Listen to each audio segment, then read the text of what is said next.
the 360-degree Nano S camera Insta360. It's a cute little camera that clicks on the lightning port on your iPhone and takes 360-degree photos and videos.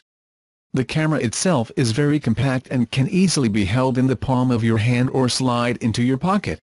I am quite new in the 360 cameras.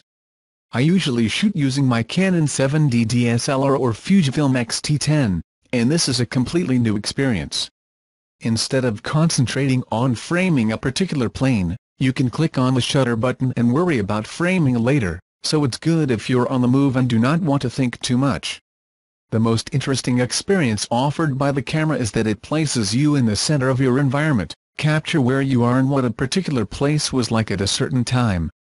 Looking back at the pictures I took, what really stands out are the pieces that maybe you did not realize or intend to capture. There are many small details that stand out, from the mundane receipts on the table to the ground coffee beans and the patterns on the wooden panels in the markets.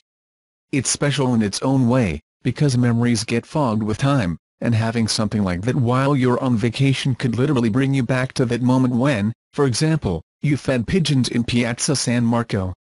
The camera also does a decent job of capturing your entire body, although it has a distortion similar to that of the fish eye. The camera is easy to use. You just have to click and open the Insta360 Nano S application, which takes a few seconds to load.